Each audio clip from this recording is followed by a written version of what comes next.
Why are Kundalini explanations so confusing? And I realized that there are so many different types of explanations, so many versions of it.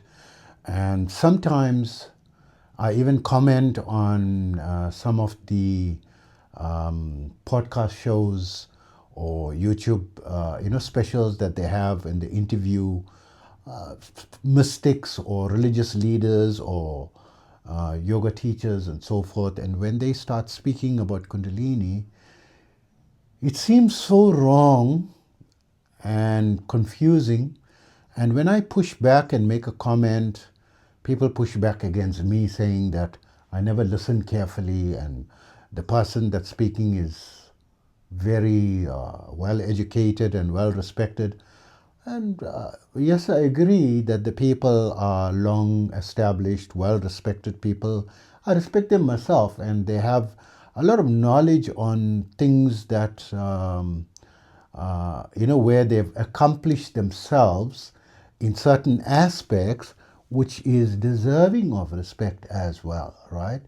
But when it comes to the explanations, what they give isn't incorrect, firstly. But it's probably a very small fraction of what it is, up to a little more, information where they more or less getting it right. But absolutely, I would say that I didn't really find someone speaking clearly 1, 2, 3. This is what it is, take it or leave it. Now, why is it not being said like that? So, there are a few reasons, right?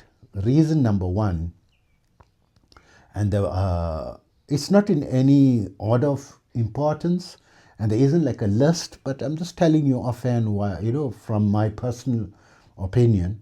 And as most of you know, that I am Osman, the Blind Yogi. I specialize in remote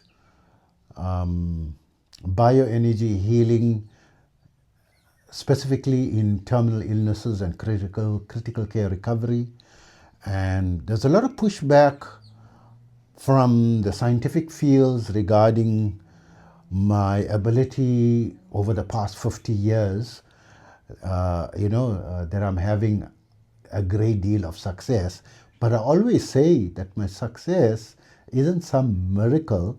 Yes, of course, because I'm so well practiced in transferring of the energy that it's not difficult for me to do it, or I'm more efficient than others. But with regard to the wellness industry and energy industry being able to provide some type of relief for people who are suffering with medical conditions is something that the medical field completely pushes back on, and they want peer-to-peer review and so forth. But let's come and explain things from a scientific perspective, right? Scientifically, our body, the reason a person is very ill generally, right? 70 to 80% of most illness can attribute some of its cause, if not all, to stress and anxiety. The one factor has a huge impact. Maybe not 100% of the illnesses from it, but there is an impact from stress and anxiety. And currently our society has got a lot of stress and anxiety, right? And from a yoga meditation perspective, I'm advanced level yoga meditation practitioner. Is it a surprise that I have possibly a more balanced aura and mind and mentality and energy level than regular people? It's not surprising. It is also scientifically accepted that mindfulness, yoga, meditation does play a role in improving the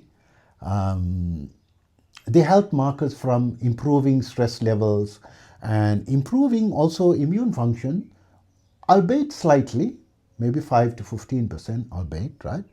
Then the problem also comes with how can someone at a distance connect with another person and transfer energy. Sounds like woo-woo practice, right? And but they accept particles. Quantum physics accepts quantum entrainment that irrespective of a distance, two particles, when they are connected, they can, irrespective of the distance, they can resonate with each other. So an increase in vibration in one will cause increase in the vibration of another. But also when we come also into quantum physics, that atoms obey thought processes. They don't know how to explain it.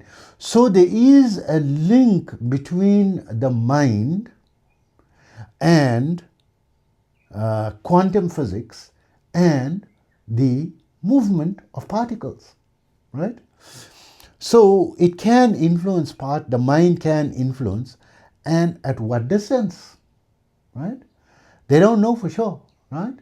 Whether the mind, so can a stronger mind influence something further away? So the science agrees the mind, but they haven't yet calculated what distance, right? But they do know particles, irrespective of the distance, can influence each other. And the mind influences the particle. So why can't the mind, logically speaking, also influence a particle at a distance, right? So this is all coming to the Kundalini. So this is why Kundalini is confusing. It's relating to all of these arguments, right? And coming to this. So it doesn't make sense that two particles can influence each other close and far, and the mind can influence particles closely, but they haven't confirmed scientifically that the mind can influence the particle from afar, right? Because mind, there are different levels of mind. Some people have a more disciplined mind than another person's mind. Some people have a more erratic mind. Some people have a more educated mind, more knowledge, calmer, able to understand there's a problem. Like a mother can know that there's a problem with their child and call, what is wrong? I feel there's a problem. They don't call this woo-woo. They say there's a connection between mother and child, because the mother has got a mind, and that's the child. She is always thinking of the child. So is it a surprise if someone thinks about something, it can influence something but cannot influence someone? How is that? It is widely accepted. They don't have specific study, peer-to-peer review on this, but it's a commonly accepted thing, right? Because they don't want to spend money to prove that the mind can influence the health, because this becomes not easy to regulate and control, because the mind is something that can fluctuate. It's not consistent. So for example, I can have my off day and I can maybe do something one day, but another day I cannot do it because my mind is not, maybe, it's maybe a bit more disturbed.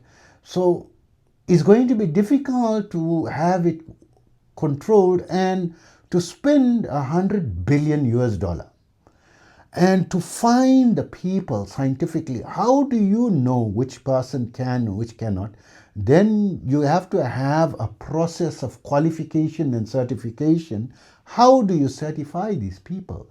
What are the criteria do you develop? So we come to some of the statistics that science doesn't seem to know, because it seems that so many people can do very intensive yoga meditation protocols, but just a handful attain enlightenment. So I was listening to the book by Sir John um, Arthur Avalon, Sir John Woodruff, the judge in 1918 when he wrote The Serpent Power, amongst other books, right, in that period. So I think The Serpent Power was written in 1918. The other books is around that period. Quite a few books on, specifically on the Tantra aspect of the esoteric yogic sciences. And he went diversely and doing some research on broader alternative concepts and so forth. And he gave an estimate from some of the experts that he consulted at the time that only 1 in 1,000 people who practice and get initiated into advanced levels will attain samadhi or enlightenment, right? And the description of samadhi is complicated also because there are 32 types of samadhi. And there is one standard samadhi, what samadhi is supposed, because in Patanjali yoga system, it is a samadhi. He didn't say which type of samadhi. So he meant broadly samadhi. So broadly, there's a meaning of samadhi, but there is a nuance of samadhis as well. So coming back to the 1 in 1,000 mentioned by Sir John Woodruff, right, respected judge, and from his writings, he did extensive research among the experts of his time. And in the older days, the people were more advanced than the modern days, because modern days a lot of weakness from environmental factors. The food is not the same as what it was only 50 years ago. Imagine 100 years ago, right? Sir John Woodruff was over 100 years ago. Orange, I think about 50 years ago, currently you have to have 8 oranges currently to equate to the same amount of vitamin C as an orange of 50 years ago. Imagine 100 years ago. So all these other factors, environmental pollution, the population level, the purity of the water, how organic the food is, pesticides, airwaves, cell phone waves and television waves and satellite waves and all that is, and it's so much higher, and the ozone is much more depleted now than what it was. All this has influence on the physiology, which has an influence on the chemical balances and the psychology of individuals, as well as resulting in the advancement of spirituality, because spirituality has a very strong link to the physical body and physiology and to what you eat, because no one disputes that food can influence your psychology, and it does help you in the beginning stages of yoga practice to advance faster, right? So from his 1 in 1,000, coming back to the number, from my estimation, that was in 1918, now in 2026, as well as I'm teaching from 1981, right? I'm teaching yoga. At that time, I was 12 years old, right? When I started to teach, and was handed over the class by my yoga teacher to teach, and I've been teaching ever since, right? And I've taught in over 100 countries. I've traveled the world because I'm an entrepreneur for the past 30 years, and I believe a successful entrepreneur, in my opinion, I hold the highest financial category status in the leading banking group of my country, and I have a black metal card, right? Which very few people own that type of thing, and that's just because I'm long-standing in entrepreneurship. I relied on my income from entrepreneurial practices, and no, I never ever charge for yoga meditation. Now is the first time I'm going to be charging, for my books that I'm in the publication process. The editing process is finished, and it's now starting the publication, and I'm planning on publishing 1,000 books over the next 25 years. That's the plan. So I've already, in terms of writing, I've already I'm already started my 10th book in the last just over 2 months. So I'm just refining my protocols to reach the state where I can do at least 40 books a year to reach 1,000 books in you know in a 25-year period. So I'm trying to say I've got wide knowledge of the market because I've taught students over 100 countries. I could afford to travel at my expense and afford to teach for free. Because I was teaching for free, I had a wider audience because there was a very low barrier of entry, zero fee to come. All they had to come is attend the class for free, right? And I used to struggle to find people interested, and liaising with many teachers that I had, experts who were enlightened people. I only studied under enlightened people. I didn't study from a person who didn't attain enlightenment. And these were not per people who just attained enlightenment, but I studied on people who were advanced and established in enlightenment. Yes, in my case, I attained multiple enlightenment. I have samadhi experiences on a daily basis, but I'm not permanently fixed in it 24/7. I'm not established in it, but I think I experience samadhi 10, 20, 30, sometimes up to 50 times in a day, and little pockets, not voluntarily, it comes involuntarily. And I don't like to be in samadhi. I want to be focused in the world that I am in now. I want to be in this dimension. If I focused on only samadhi, of course I'll be fixed in, easy for me to be fixed in samadhi. Decades ago, I could have just joined the ashram, but I wanted to live a normal life. I believe we are born in society. We have to be part of society, contribute to society, and earn our own living, not live on charity and donations of other people, And also, be functioning members that this field of yoga meditation should be part of everyday life, which is what it originally was in ancient times. It was part of everyday life. It wasn't something for someone to leave normal life and abandon it and go into this field full time. So in the olden days, when they mentioned Kundalini, coming even to that is also an argumentative. It's the word Kundalini is not mentioned in any of the major Vedic scripts. The word Kundalini is not mentioned there's 4 major Vedas, there's no word Kundalini there. It is only mentioned in the Tantric Agamas, right? And the Agamas is part of the revealed scriptures that supports Vedanta scriptures. So in the Agamas, they mention the Vedanta, but the Vedanta don't mention, doesn't seem to be supporting the Agamas, but they not conflicting with each other. Some scholars conflict what is in the Agamas and what's in the Vedas and what is in the Upanishads and what is in the Puranas, right? And so there are even commentaries, and the amount, like for example, you get Tantra. So people all know the word Tantra. There's over 1,000 different fields of Tantra, at least 1,000. In my opinion, there is 70 million types of Tantra, in my opinion, right? Because I'm long in this field, right? So people just know one Tantra and they got a perverse idea of what it is also, right? From a Western perspective. But they don't go deeper. Once you mention a word, you must know what it is. Once you mention the word Kundalini, you must know.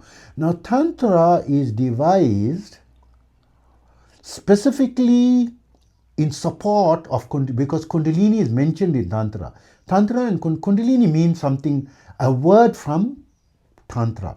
But in Vedanta, they mention attributes of Kundalini in terms of the life force energy and advanced levels and samadhi experience and so forth. These are many of the attributes of Kundalini in Vedanta, but not by the word Kundalini. And in Tantra, it is got even more in-depth explanation, more than what Vedanta explains, because the word comes from Tantra, right? So people don't know there are 70 million types of Tantra minimum. 70 million, right? So then can it be surprising that people getting confused about Kundalini? Because most people, you just say yoga meditation is one field. No, there is different schools. There's where the Vedic school in under the there is the Saivite school of the Indian sciences. There is the Vaishnavite school, and there is the Shakta science. The Shakta science is under which Tantra falls, right? And Kundalini, right? The term Kundalini comes under that. And Shakta science is a shunned and a lot of pushback from the Vedic schools of thought, because part of the Shakta science is the left-hand path. The left-hand path includes alcohol, meat, and also a intimacy perspective, which is misunderstood without in-depth study, right? But the other, now in the main, when you consider Vedic sciences and yoga meditation, you consider that to veganism and vegetarianism, and you don't attribute alcohol and drinking alcohol and smoking weed and eating meat and fish and sex without marriage, and all these things, from that it's from a broad perspective what people see externally without deeper investigation into it. It's a very wide field. So I'm mentioning these little things, and it's becoming wider and wider now. Coming back to the 1,000, so Sir John Woodroffe to now, I believe, because from a statistical perspective, from what I've studied, that the figure is actually 3 to 4 in a million currently. From what we've calculated, trying to test this over a 20-year period, and although 1 in 8 people in the US currently is said to be involved in some form of yoga and so forth, but a lot of misunderstanding on what yoga is, and only practicing certain stretching sequences as an exercise, but not for its true purpose, and so most people, I would say majority, don't know what they're doing, right? And I'm not surprised there's involuntary Kundalini awakenings, massive numbers of and adverse reactions to it. So some people, there was one doctor, right? This is not a published scientific fact, right? Because to make it a published scientific fact, it needs to have peer-reviewed scientific and a funding and, under clinical circumstances. But one of the doctors, his opinion, hundreds, plural, not 100, maybe 3, 4, 500,000 people, are experiencing some form of adverse Kundalini, a reaction or the other, as depicted in 1918 when Sir Arthur Avalon, Arthur Avalon is the pen name of Sir John Woodroffe, wrote that there are 3 symptoms of the Kundalini awakening. Symptom number 1 is perspiration, symptom number 2 is vibration, and symptom number 3 is levitation, right? So when he created symptom number 1, perspiration, I have the Kundalini awakening, I had enlightenment, I had 0 perspiration, 0 heating of the body, 0, right? And a lot of people says, if I didn't experience, you must experience. That is because they didn't follow the foundational practices. Everyone wants to just get Diksha, initiation, and have Kundalini experience. No one wants to chop wood and carry water. I used to scrub floors. I used to cut the garden. Part of yoga, you have to cut the grass in the garden. You have to prune. There has to be a lot of discipline. You have to paint the walls. You have to scrub the roof. You have to go get up 3 o'clock in the morning and make sandwiches for the poor children. You have to go stand and help to, carry sand and, materials to the builders trying to build an orphanage. 80% of our yoga practices in our age was these type of things, practices that was intensely drilled in us, in addition to regular breathwork and hatha yoga practice, regular from this thing, and discipline in fasting, and we had to spend long periods of time disciplining our food, no salt, no spice, not only, some type of lentil and rice Just boil plain blandly, get up 3 o'clock in the morning, dead cold winter, have a cold shower. In the coldness of winter, we learned that in the cold of winter, how to have a cold. People say, are you crazy? Not only, to have a cold shower in the morning, not in a hot desert area, in a cold climate, sub-zero temperatures, right? Your body turns blue. If you have a light complexion, your body is going to turn blue. When you come out, you are wet, dripping, and you come 3 o'clock in the morning and sit in meditation, and you sit there until 7 a.m. And sometimes you have to sit 10 hours, 12 hours, 18 hours.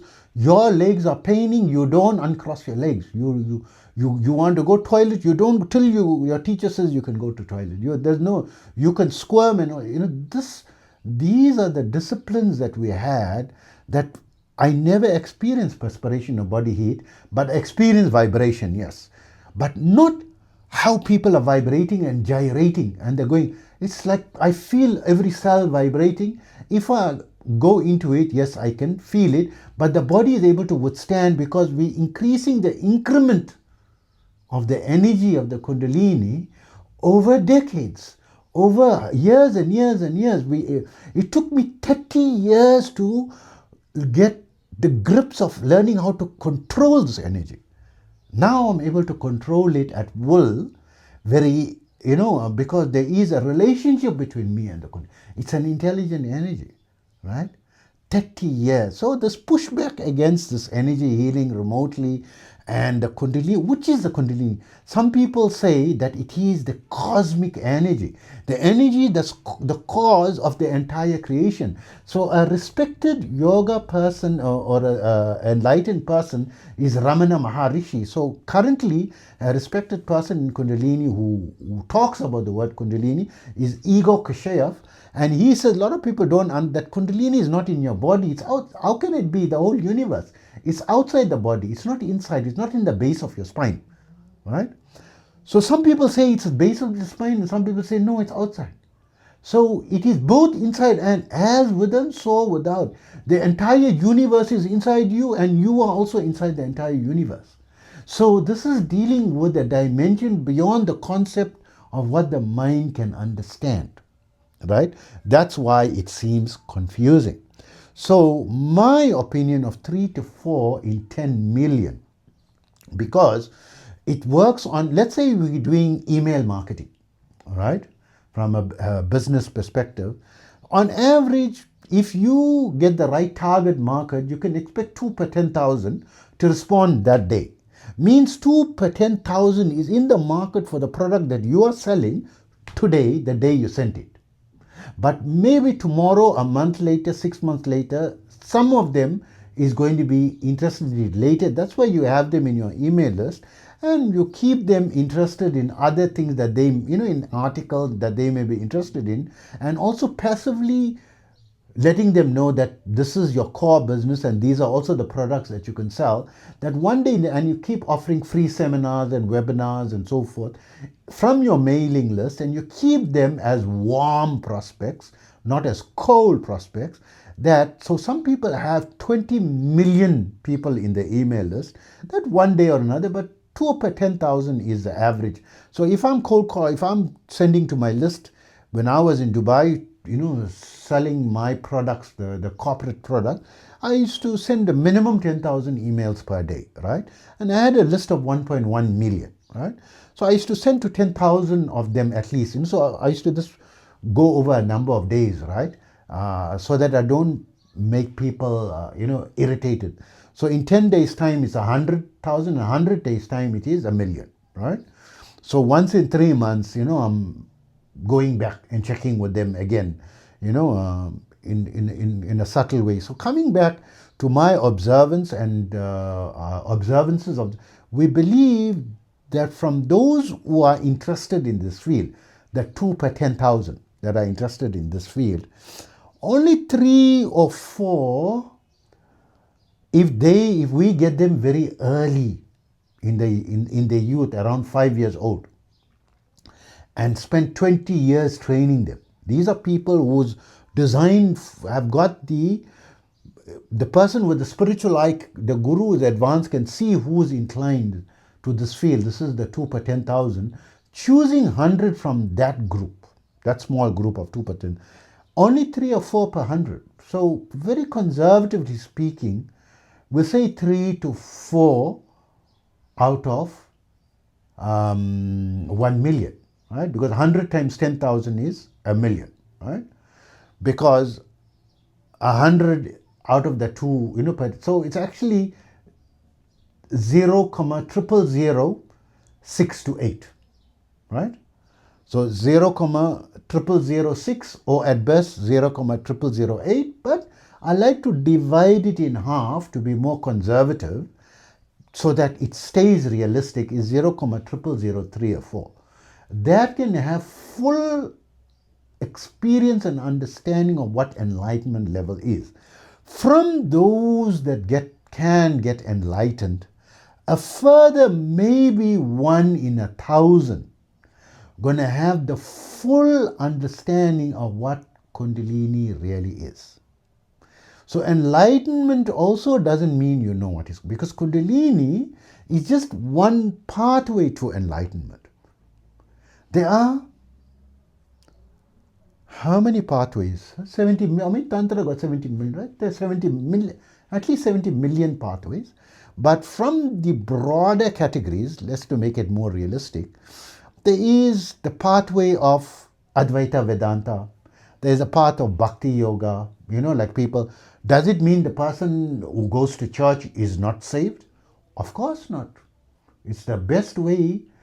According to one of my teachers, the easiest way is not the Kundalini path and the meditation path and the Hatha Yoga path. And he very said Hatha Yoga and Pranayama and Kundalini Yoga is not meant for the masses. And also it depends what age. You can't, someone who's between the ages of 20 and 40 only, right? Should go into this. People over the 40, the body is not strong enough to withstand this and get into these type of practices and so forth, right? So that pushback. So because the number is so few, is it a surprise? So yes, they experience the energy, the higher the enlightenment energy or pathway towards enlightenment or build up towards it, because the energy, Kundalini energy, is in 3 levels. It just doesn't come as a Kundalini. It comes as it's called in the tantric books as the moon, the sun, and the fire levels, right? So the moon is a very subtle, you feel it is the Kundalini. The Kundalini sends its energy, right? You feel it rise. It's a very soft, mild, like a feather brushing over your skin, right? And I know, and I can feel it, and I know where it is. So right now, I'm just being silent because I'm trying to feel where it is right now. It is in my head region and the 7th chakra and my 3rd eye chakra region, right? Because it's got like a head of a snake, but it's not a snake, right? It's got like the head and it's a long thing, and I keep it rooted, the tail hooked at the root chakra. I don't let it come completely up. So I stretch the energy. So I don't let the energy just travel up completely up, right? Because in full samadhi, the energy, people who's not used to and proficient in samadhi, they just go into samadhi and the entire energy comes up to the 7th chakra, and their body, the whole body turns cold like a dead body, right? It goes absolutely ice cold, and to know whether the person is dead or in samadhi, you have to place your hand at the top of his head.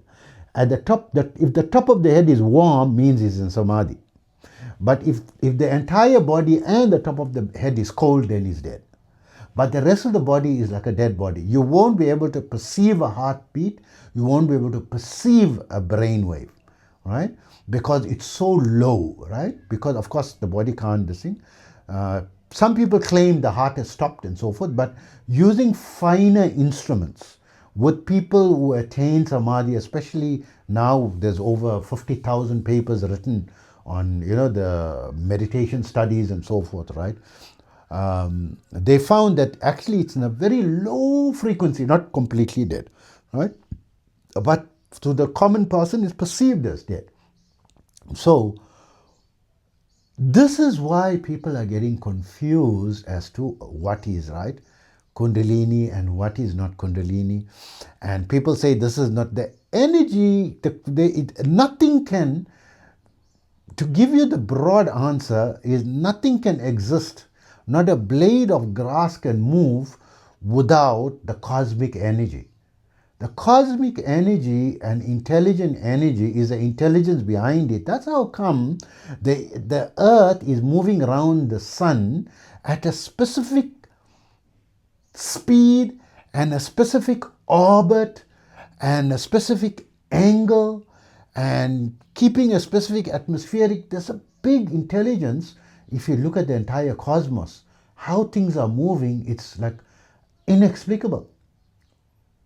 And science is making more and more advancement and bringing about more and more explanations, but there are still the amount of knowledge that's still to be understood is more than 99%.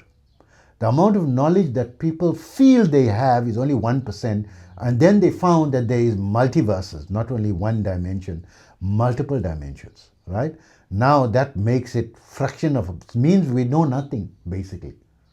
Right? We can't even say it's 1%. We can't even say it's 0.1%, right? What we know.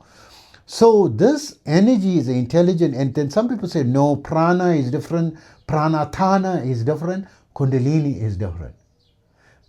They don't understand the varying levels, but to make you to understand in a two-dimensional or three-dimensional mode, we are in the three-dimensional world, and they've got different interpretations, how much, what is, even I'm getting confused, what is 4-dimensional, what is 3-dimensional, what is 2-dimensional, and depends every person.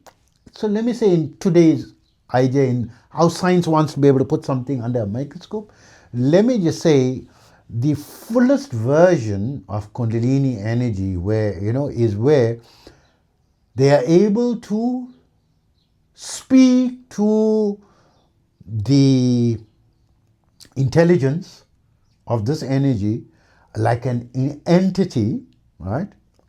Although not an entity, right? But to speak like an entity for your understanding, because you want to understand something that is beyond understanding. So I'm trying to explain to you, right? So bear with me in a way that you're going to understand, but it's not this, right? But I'm trying to explain in a way then you'll understand what is some of its ramifications and complexities, right? And what some people can. So it takes a form that the person can see, like an entity, like a deva or devi, right? And they will be able to see it in a humanoid form, 2 hands or 4 hands or, whatever, and usually 2 hands, and with a skin color and with a voice and a language that you can understand. But yes, these entities don't speak in the sound vibration voice mode that we speaking with in German, French, English, Sanskrit or anything, because they speaking in the original language. Because when I say a word in English, I am translating a thought into words and sounds, and I can translate that same thought into another language. So if I am bilingual and I'm speaking and I understand both German and English, and I've got audience who are German and audience who are English who don't understand each other's language, so as an interpreter I will listen to the English and translate it to German, or if I know both languages and I'm the speaker, I'll say in English and I'll say also in German, or I'll say something in Sanskrit and I'll explain in English using my same vocal cords, right, to explain these things. But is it two different thoughts? It's the same thought. I'm just expressing it because people are not intuitive to understand my thought where it originated. So I have to translate it into an audible voice so that they can only understand the mundane level when it becomes audible. But when I'm about to say it, so I'm first translated to English in my mind before enunciating the word. So in my mind, when I make it in English, they can't understand it telepathically. So those who can understand telepathically on the second level of the mind thought of the translation, they'll understand the English translation in your mind. But those who are even more highly evolved, before it translated to either English or German, I had the thought, the principle, as a thought holistically before putting it into a capsule of a language. So that original is the way in which these entities speak with the original without the need to bring it to a lower level of a particular language and into a sound format, right? So the sound form, the vibration was a thought in that language, and the thought in the language was the original thought itself before changing it to this language. It's the same thought, the original thought, right? So that is how they are communicating, and they can, so someone who is very advanced, who's permanently in samadhi, and they practice, you need to practice the thought reading processes and this principle, and it seems like a miracle how they can understand a language that they never studied before. They meet someone who's Chinese speaking, and they never been to China, never were exposed to a Chinese person before, because they know this person, but he is a spiritual person, and suddenly a Chinese person, and he's speaking in that person's dialect as well, and in his accent, not only in his language, in his dialect, and in his accent, that he really, with his slang words, right? So how did you learn this language? Did you visit that place? Did you visit China? Or no. But it's not magic, because as you awaken your higher energy centers, you start to understand higher and higher and deeper the source of the principle. And you understand it better and can communicate. So from me and you perspective, there comes a stage where they can able to communicate like an entity separately, because the living entity is a separate entity, and the cosmic energy is a separate entity, and the Devis and Devas are separate entities, and the Kundalini energy assumes a form and an entity perspective according to what is on your level and what you have created. Through following certain esoteric practices, you create an entity through the mantra. And the mantra has a specific form, which after a certain amount of count, it's like building a sandcastle grain by grain, and eventually using that mantra is a certain blueprint. You create that form. So some may create a male form, and some may create a female form. Some may create the form of Kali, some may create the form of Jesus, for example. I'm not trying to be blasphemous against the Christian religion or anything. I'm just using a hypothetical. I withdraw the word Jesus. Let's rather, no Hindu is going to push back Krishna, let's say, right? So I'm not offending the Muslims, not offending the Jews, not offending the Christians. So apologize for that. Let me just speak from a yoga sciences perspective. You forming the Krishna, you forming. So for those who say, am I saying that I can make Krishna? No, I'm repeating, and the quality. So when you come to the higher levels, the name and its form, there's no difference between the name and the form. The form is the name is the form. The quality is the name is the form. So there is a form, there is a name, and there is quality. The quality and the is also has an energy. So the energy is the quality is the form is the name. If you can follow, right? So coming back to an easier way, of saying, so they having various, so you who is not practice, maybe you never practiced yoga before, and so you can't be alive if there's no Kundalini. Cosmic energy, the planet cannot move, sun cannot rise, you cannot experience sunlight, cannot experience wind without Kundalini. This is the deepest level, but on a specific level to what you want to understand separately in a me as an entity, and this thing is where you can speak, and where there's a separate God and there's a separate you. and where there isn't non-duality, and you're getting so in the principle of non-duality, they say that salt doll or a grain of salt into the ocean, it becomes the ocean, but that grain, the particles, it just became lost. And when you come out of samadhi and come back, you withdraw yourself and put just like Humpty Dumpty was put himself together. So Humpty Dumpty had a great fall, and all the king's horses and all the kings couldn't put Humpty Dumpty together again, but you put him together again after samadhi, right? Is how. But when you come back, you're putting yourself together. You're totally different. You're not the same person that went in. A different person comes out because you have been polished and cleansed to a very high degree. And also when it comes to atoms, the olden days when I was doing physics in university, right, we learned in our days that the smallest unit of a particle is the atom, and around the atom is the electrons that are going. But now modern science says no, the atom is not the smallest unit of particles. The atom is like a universe on its own. You go deeper and deeper into it, it's very intricate. It's as intricate as a complete universe, right?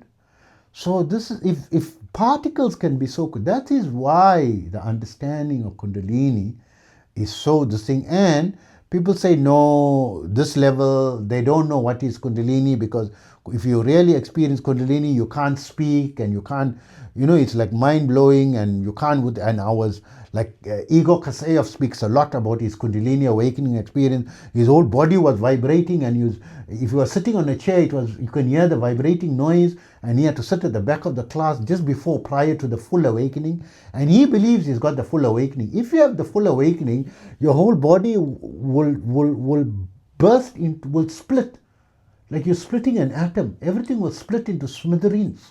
So people, as they're getting more and more higher in yoga and meditation, the 3 levels that as spoken by Sir John Woodroffe or Arthur Avalon in The Serpent Power in 1918, they said first is perspiration, then is vibration, then is levitation. So levitation is where it becomes so light, where the energy is becoming more, and as the energy fills more and more, your body transforms. It's transformed, some people say, into from your physical body to your energy body, from your energy body to your light body, from your gross body to your subtle body, from your subtle body to your causal body, right? They say there's an energy body and a light body, right? You become like light, you and light, the quality of light particles. So when the quality, why they say light body, light does not reflect off you. You absorb light. So when they when you're on that level of levitate, where you can levitate, when you are able to levitate, they take a photo of you, you won't reflect light, and the light will go through you because you are becoming transformed into light. Then there's a level above that, to the subtle energy. Subtle energy you cannot see. Light you can see. Subtle energy you cannot see. So the next level above that, so you get the story of the South Indian saint in the late 19th centuries, late 1800s, Ramalinga Swamigal, commonly known, or Vallalar, and the 1980s, T.R. Tulasiram wrote the book called Arutperanjodi and the Deathless Body, on the deathless body, where they claim that Ramalinga Swamigal attained, or Vallalar attained, the deathless body. Eventually he disappeared. It didn't disappear. He transformed he became more and more energetic, and the physical elements start to disintegrate and transform, and higher particles replace the disintegration, because an atom is an atom, it can't disappear. It goes, and then if someone is perceived to have disappeared, if you go and see the area where they were sitting, you'll feel some dust is there. So the remaining dust, they have to leave it behind. So the body no longer needed the particle nature. they were able to transform themselves wholly into the energetic nature of the body, and maybe that so your energy body is that when I felt is slightly bigger than my physical body, and the light body is even bigger. And the light body is can pervade and connect to the entire universe, right? And a person can feel what is happening not only in this planet, in the entire universe, and eventually in the multiverse. Right? So this seemed like unbelievable. Now we need a peer-reviewed study to prove this. How are you going to use a plastic screwdriver to open a bolt? Not even a spanner, a plastic screwdriver to open a bolt in a truck that's holding a truck engine together. How are you going to loosen that? Right? You don't have the right instrument. When you're going into higher and higher things that beyond, so they say, no, science is so advanced. Is it? Make another human. Make the sun rise from the west. You can't figure out how the planet is moving. Make another planet. Make a cockroach. So yes, they've got genetic engineering. They're creating test tube babies and so forth. But use your own particles. Use your own raw materials, not the raw materials that is provided by the cosmic energy. It's part of the particles is part of the cosmic energy. The particle is part of it, the energy is part of it. So everything has got both a twin nature, a particle nature, and a wave nature. The same thing. Right? So now coming back to the Kundalini energy being confusing, this is why it's confusing. This is why there's so much dissonance. So they're experiencing life differently. So some people experiencing it, different enlightenment experiences, different nuance pathways, right? 33 million pathways, 70 million pathways, so many pathways, right? There's a nuance, so there can't be agreement to what it is. But broadly speaking, from a two-dimensional perspective, we can scientifically, through tantric practice, work on developing this through the base of your spine and getting the vibrational energy that's in a very high power, learning to release the power in increments and grow it from the perspective of the base of your spine, right? And actually is not in the root chakra. There's 7 chakras below the root chakra, and the lowest level is called Patala Loka. Each chakra is a portal to a world. They get Bur Loka, Bur, Bua, Swa, Mahajana, Tapa, Satya, and the spiritual world after that, right? So there's so many. Then there's 7 lower worlds, and the lowest of which is Patala Loka. Below the lowest world, so they said the hellfire, it's a very dark place. Patala Loka is dark, there's no light, and the entities is serpentine in nature there, because they see with their third eye. They are like cobras. So cobras can, if there's no light, they can identify living creatures by the infrared emanation without light, right? So according to the Puranas, and people don't believe whether the Puranas is true or false, it is too fantastical, the 7th level is Patala Loka. In my meditation, I'm able to traverse the different dimensions through the portal of the chakras, right? So when I've seen once the Patala Loka, it was a very dark place, but I could see through the third eye, right? And I shut my third eye decades ago, because the beginning of the third eye is clairaudience, then clairvoyance. In the clairaudience stage alone, I shut it within 48 hours, because I was going to be classified as schizophrenic, that I'm talking to people that are not visible on the in the room, right? And laughing at jokes and so forth, and seeing, and then eventually seeing, first hearing, and then eventually see, and be able to see past, present, future. I don't want to see you. I don't want to see other people's future. I don't want. I live my life. I want to be able to function in this world. I want to function normally, right? And as far, eventually it's going to come maybe to a stage where I may not have a choice in it, but so far I've been able to exercise my choice and keep myself rooted to my root chakra. That's why they call it the root, to keep yourself rooted, grounded. I keeping myself there and not letting myself to get lost in the higher levels and start speaking funny, right?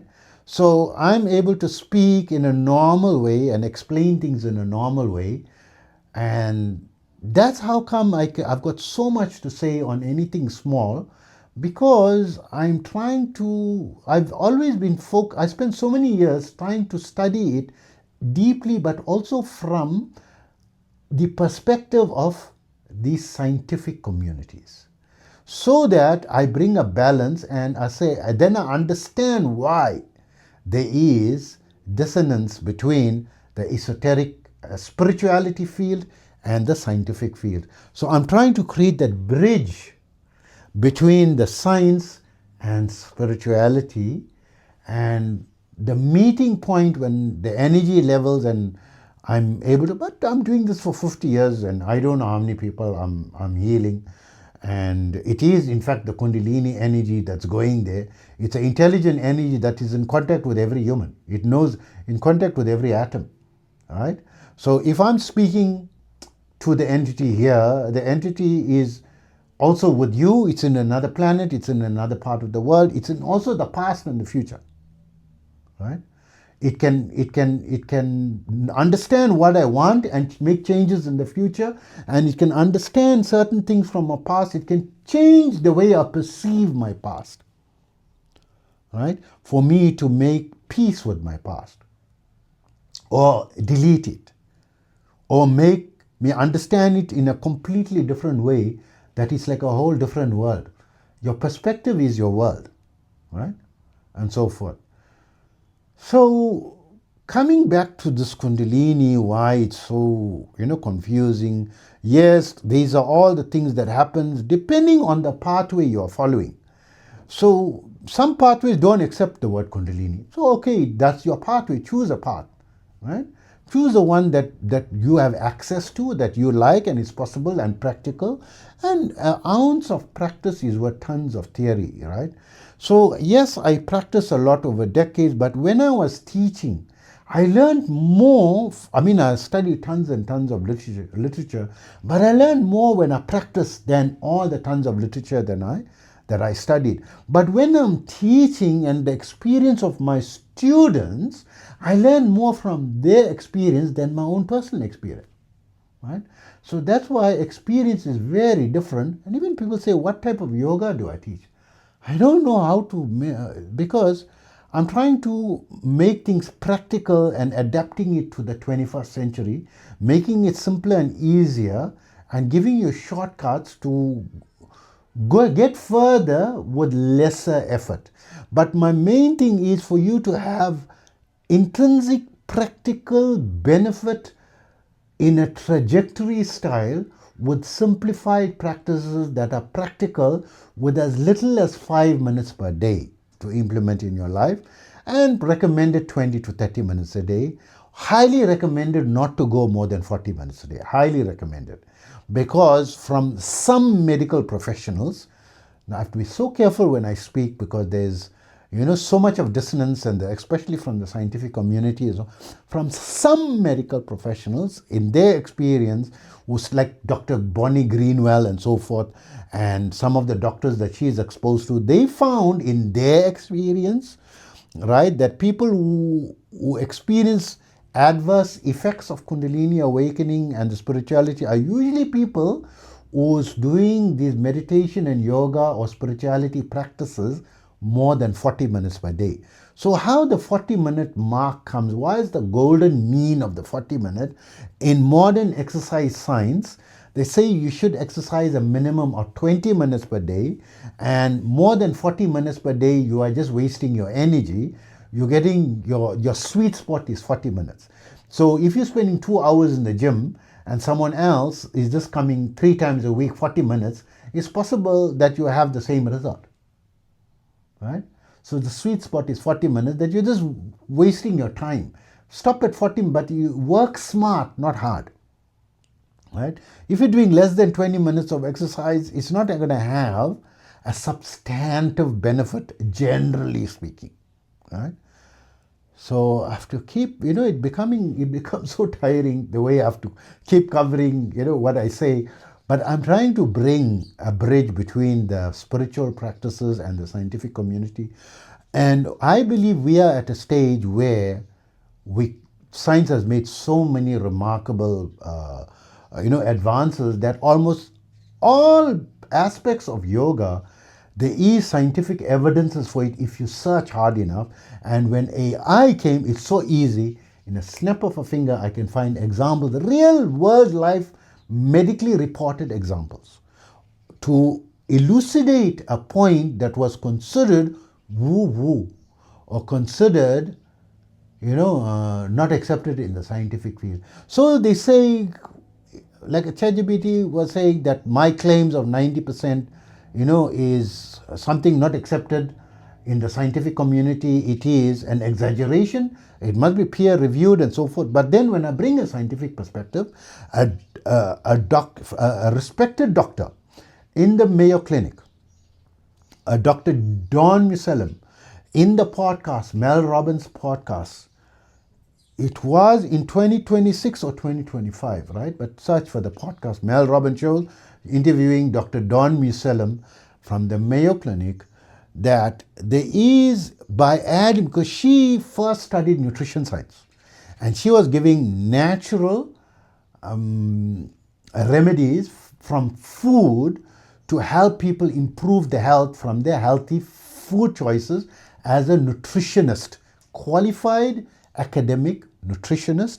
Then she wanted to also assist them from the allopathic science, and she went to medical university again after that.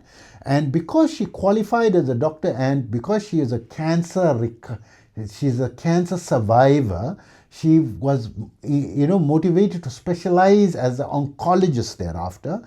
So she is an oncologist plus a MD plus a nutritionist qualified. And in her cancer treatment, because she also understands the importance of nutrition, and she puts them in the right nutritional balanced diet, she's considered the magic bullet. And her nutritional additives and mindfulness practices that she adds, to her patients, is bringing about a substantive improvement in the result of between 35% up to 450%. Scientific study, peer-to-peer, peer-reviewed study. So now I must talk in this way, right?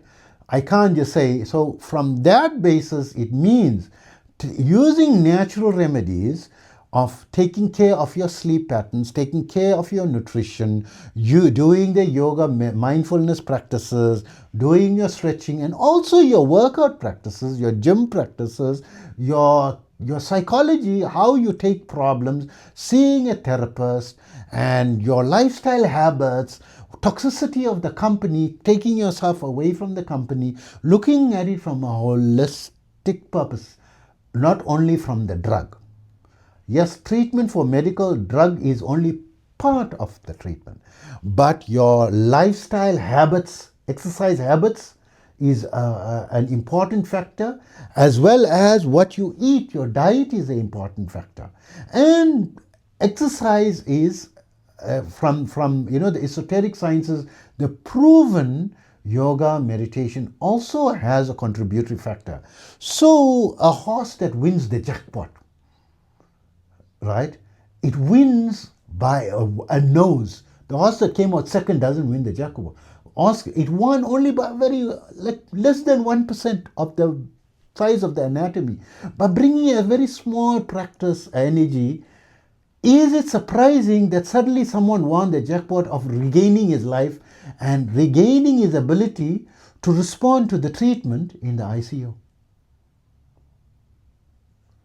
So is it surprising that the percentage can be very high if someone very well established is offering this type of energy, this thing, right?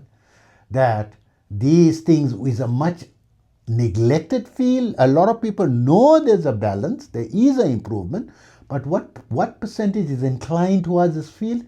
0,0004%. So how are you going to spend 100 billion to do research on people who's not even interested? Only 0,0004% is going to be discipline in it. It's not something that you can bring in science to recommend to people.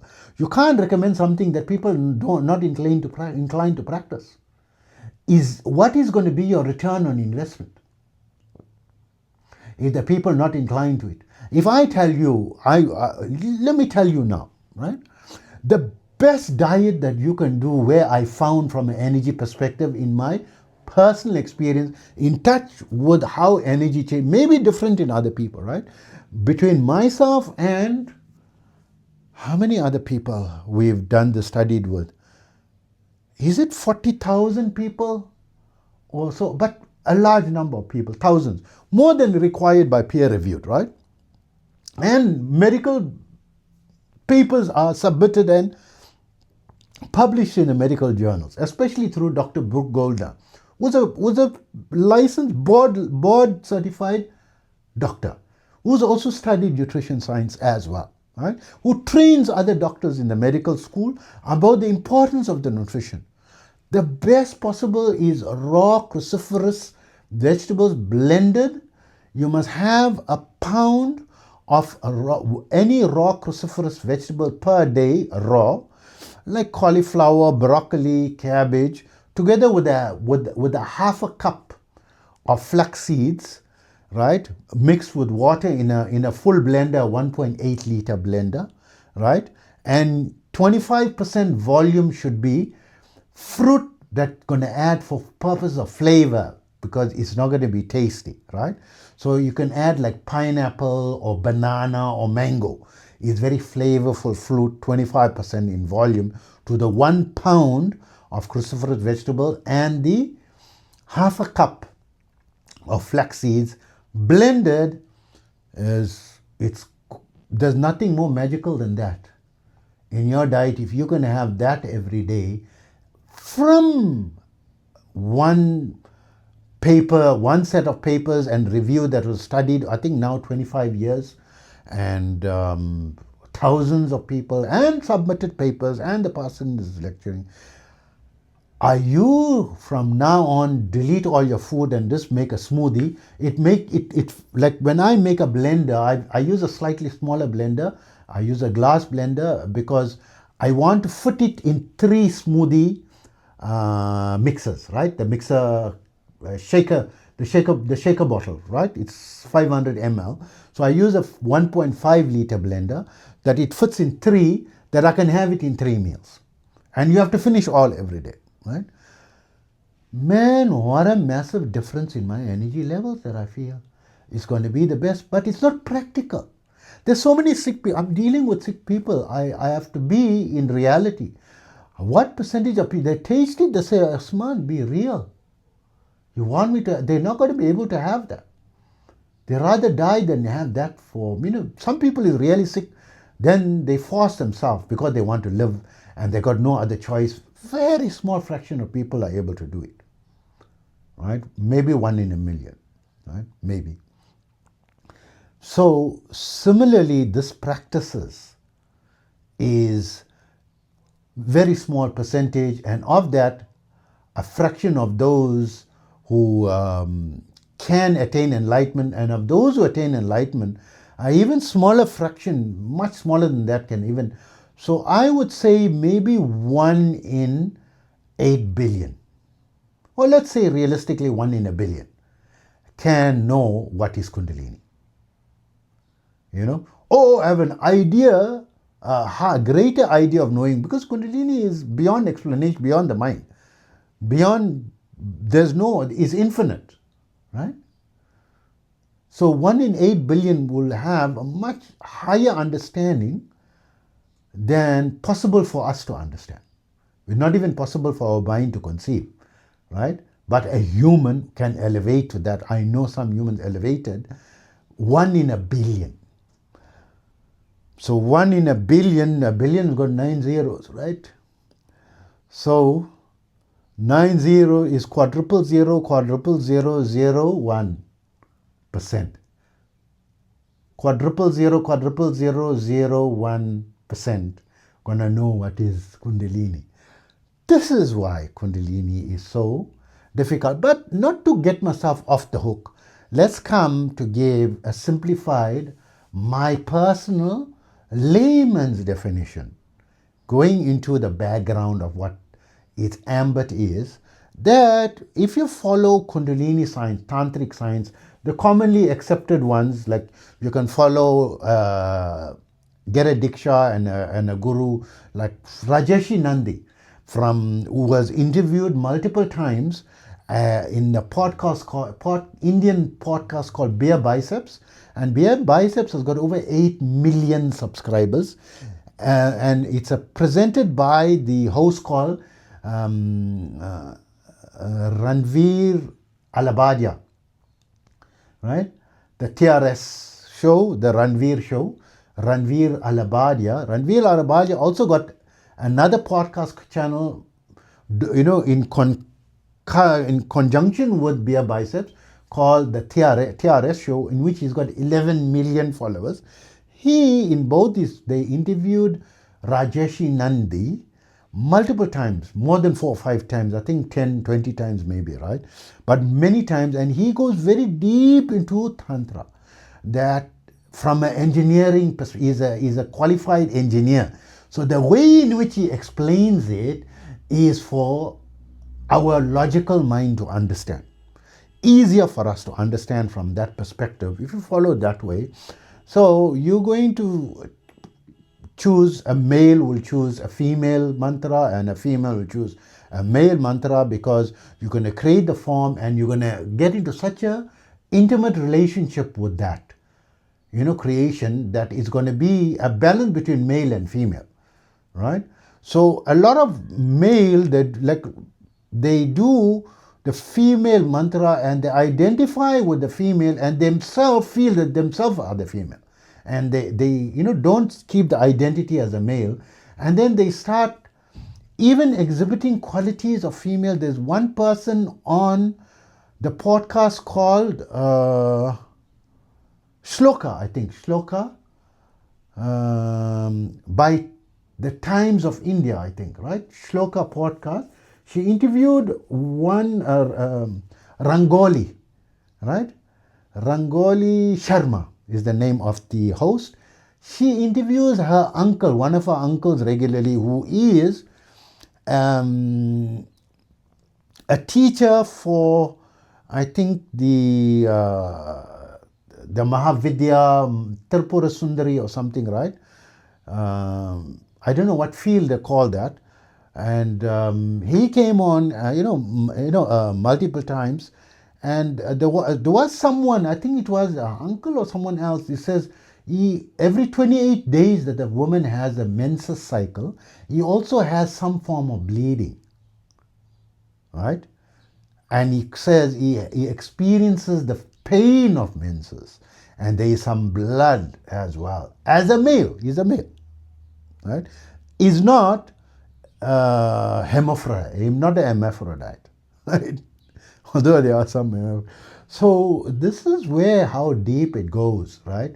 So usually I would say, from a broad perspective, from a tantric perspective, in the Kundalini science, Kundalini yoga is Laya yoga. Laya yoga means dissolution. You dissolve who you are as what you are and evolve yourself into your higher self.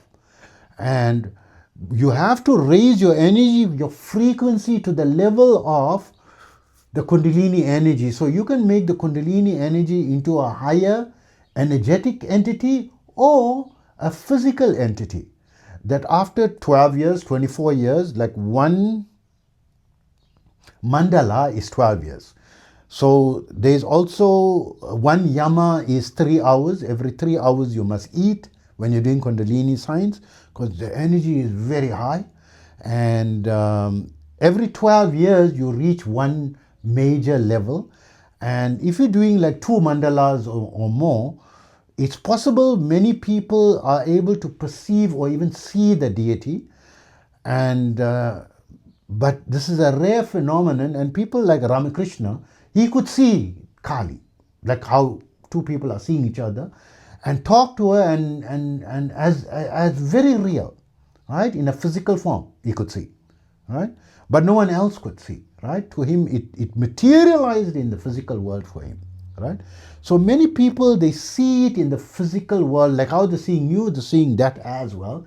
Like how in the DMT experience of Danny Golia in the SRS show, Sean Ryan show podcast.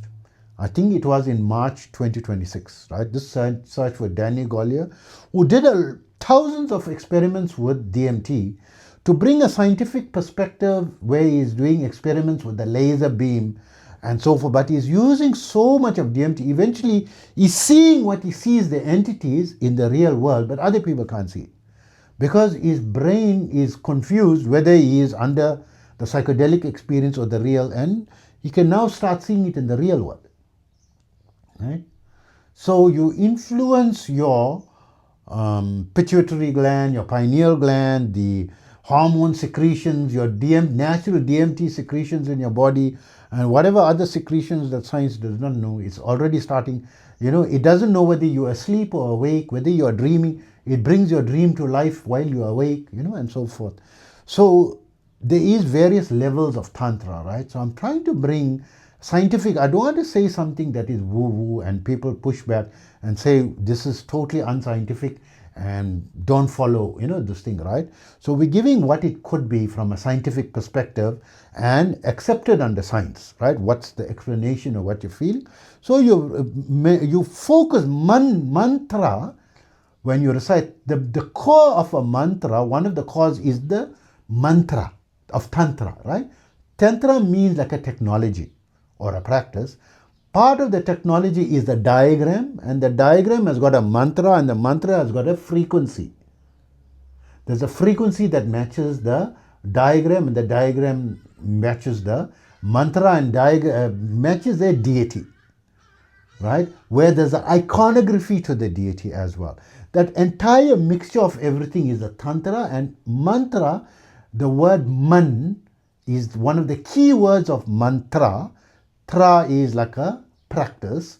Man is mind, using your mind to focus on the sound of these words. So as I mentioned earlier in this podcast, that the word, there's no, in the higher frequency, the word is the form is the frequency, the frequency is the deity, specific deity is the qualities in that circle, right? So application of the mind, specific mantra is a specific frequency, a specific form, and eventually it comes to life because you're doing it and you're focusing your mind on it so much, like you are, it starts to become, you're no more an imagining, it comes real in front of you. It looks real and feels real, and it even talks back to you. And you can get information that is not from your history of when you were born till now and your education. So this is what Danny Golia showed, that he brought certain notes of a guitar. He didn't know this, he doesn't even know how to play a guitar. And he learned from this entity. But you deep down to explain in a science, you have a subconscious mind. There is a thing called epigenetics, right? And study of genetics and genetic memory and evolutionary memory. It is deep down that you're connected to the entire planet through the genetics, right? Back, to cavemen, to the amoeba, when there was a single cell organism, right? That this thing, you are linked to it eventually, but whether it can influence you now, science has only done experiments up to 7 generations so far. they cannot put, they say it's not inconceivable that more than that, right? So there is a connection. So that's not that something else is different, right? So, but to bring it back to the layperson's point, you choose a tantric practice, you do a mantra, you create, and usually in the left hand part, so a male will use a female devi, right? And he will create it and he will fall in love with it and will have a relationship with it. So either it will, sometimes in the modern they possess your partner, because you and your partner, your wife or your partner, right, is also practicing along with you. So she's practicing, you practicing, so the female entity, takes the form, goes into her, and she becomes fully into a trance like her and even looks like her to you, to your eyes, and you convert into a male entity for her, or you don't need another human. You did so much, you created to your eye a female entity, and you go into either a relationship as a mother with that, or a father if it's a male, or a brother, or a child. It can come as a child. You can create the entity as your child, or your best friend, or your master, or your lover. These are called the 6 rasas, the 6 different types of him. Some people feel the deepest connection to the child or the deepest connection to the love. And they said the highest is your lover, the highest type of love relationship. So they create that. There is not all Tantra is it. There is a field that's creating that. They're creating and they're having an intimate relationship in their mind, their perception. Right? And it's following their own, and they seeing it as very real. Like how a DMT person is seeing the the psychedelic experience as very real. Right? And no one else can. And then they say, I mean, I've never tried the psychedelics, right? That world is more real than this world. And this is the dream, and that's the reality, actually. Right? I disagree with that. I believe this world that I am talking is the real world, the physical world, and we are connected to all the other dimensions. And we as humans have the capability to develop ourselves through the tools of yoga and meditation, to evolve ourselves to a level where we can be multidimensional and still be rooted to this world and be normal and understand the higher frequencies as well and the multidimensional nature while being this and opening up. We are exploring the higher levels that is not yet open, that in the esoteric sciences they say that we have a total of 114 chakras, but the normal human is only using an average of 20 to 21 of those by default, and the other 83 to 84 is dormant. And yoga and meditation awakes them in number as you're progressing. And the more you open, the more portals or the more dimensions you open, or ability to see the same dimensions that you open forcefully through chemical intervention of a psychedelic. Right? And then you come back, but you naturally do it where you can focus in and out of it naturally, safely, without any problem and without any negative psychosis or any long-term negative effect. If you're putting a chemical in your body, a chemical is a foreign substance, right? It can, especially if it is a artificial chemical, it can be harmful. Then you can put something natural, like something from mushrooms, for example, right? Psilocybin, right? And then they say, okay, this is natural, but you're putting it in high concentration. So yes, natural things are good for you, but depending on the amount. What is good for you, right? But if I tell you to drink 100 liters a day, you're going to kill yourself. You won't be able to consume it, right? If I tell you to overeat, right, you're going to eat and eat. Like alcohol, some people, you can reach a toxic level of alcohol, right? A toxic level. So all that is good is not necessarily good, depending on how much and what circumstances, who and what. who and what, right?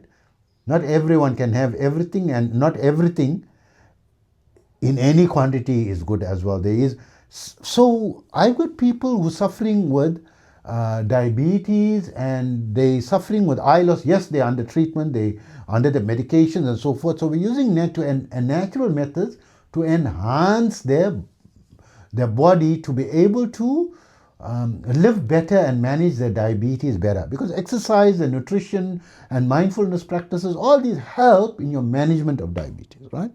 So I tell them, like, according to a written document, written medical, submitted and accepted medical papers of a Dr. Jason Fung, who's a specialist physiologist in the US, practicing physiologist, who's done extensive research on controlling diabetes through a keto-based diet and intermittent fasting. This is the 16-8 fasting and of course exercise, but simply the intermittent fasting and a keto-based diet. This is something is possible to achieve even as a carnivore, because you can go into pure carnivore diet. So Dr. Jordan Peterson, he went into the carnivore diet. He's famous, trending in YouTube, right? He's a lecturer in psychology, right? And I think he's a clinical psychologist, right, as well, but he's a PhD professor, right? Trendy, very famous online, right? If you can visit, you can search for him in ChatGPT and watch some of his videos and so forth, right? And he's very popular. He went on the carnivore diet, and he said experience a much higher energy level. So in treating the people, in going to a keto-based diet, they start to feel blurry vision when the sugar was high. When they went on a keto-based diet, you're controlling your sugar, but it becomes so well controlled, the sugar starts to go, you have the danger of going low. It also starts creating a blurry vision when your sugar is low.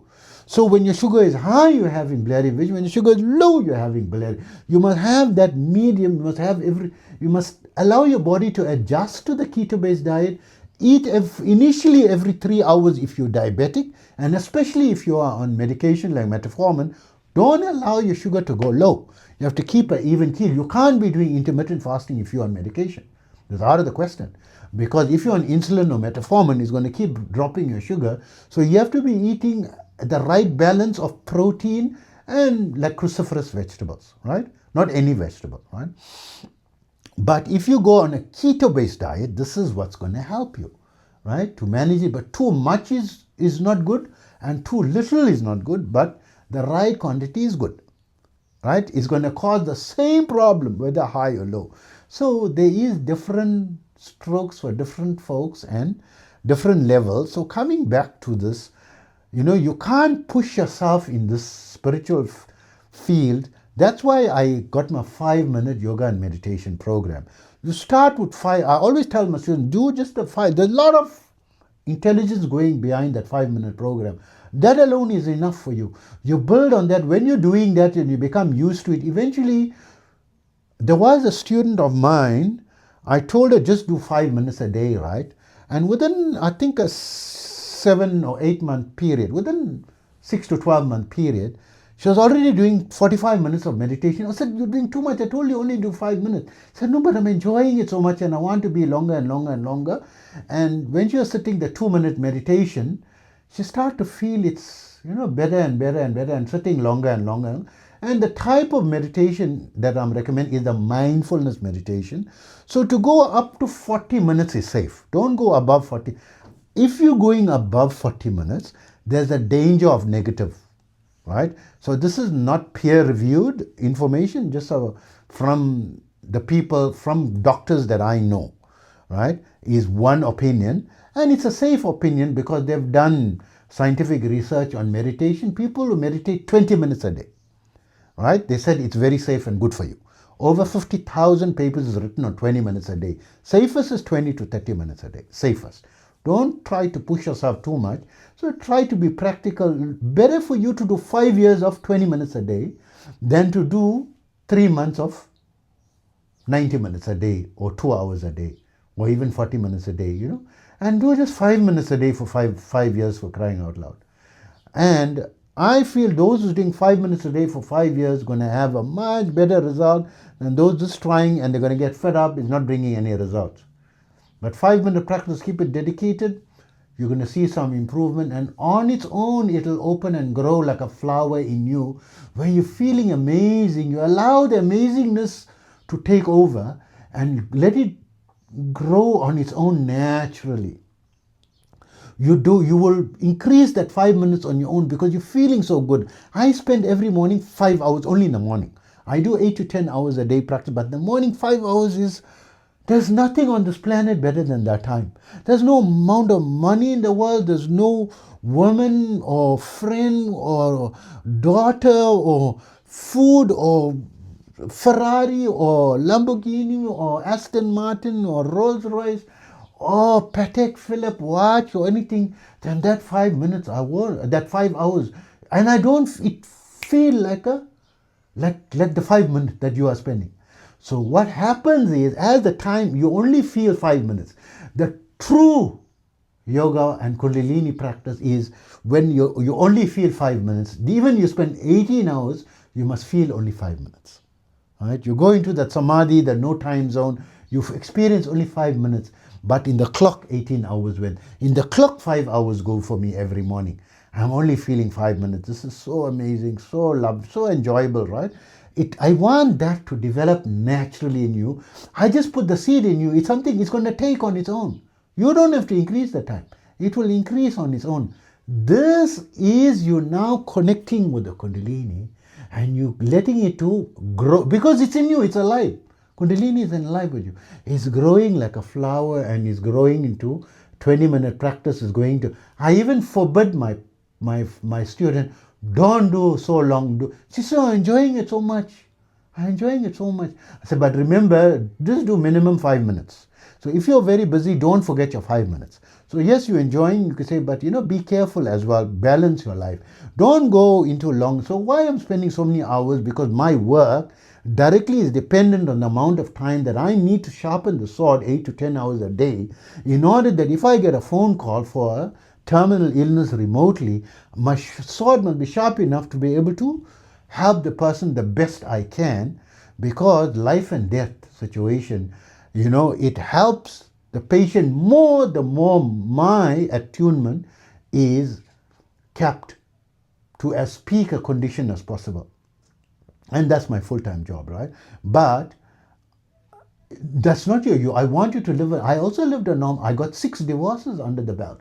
I'm now 57 years old. I lived a full life of multiple. When my close friends hear the stories about my life, and even some of it I'm telling in my podcast, but so many stories that it's like unbelievable. They never even lived life according to how I lived, right? And before I even had my first marriage in my early 20s, right? I think I was around 23. Before that, I had so many amazing one-to-one, really, because I wanted to be sure because I didn't want to get divorced after marriage. Then why 6 divorces? Because I'm involved in a science that evolves me as a person, fast forwarding it with the Kriya practice, right? And the Kriya practice is now the Kundalini in a higher and higher, incrementally higher. So on the level of Kundalini that knocked me unconscious. The first time I had the experience, the enlightenment experience, I felt unconscious when I woke up. I don't know. It took me about an hour before I could enunciate any word. I was blown out of my mind and I didn't like the feeling because I needed to support myself as a student. I was a student. How am I going to study? How am I going to support myself? How am I going to write exams?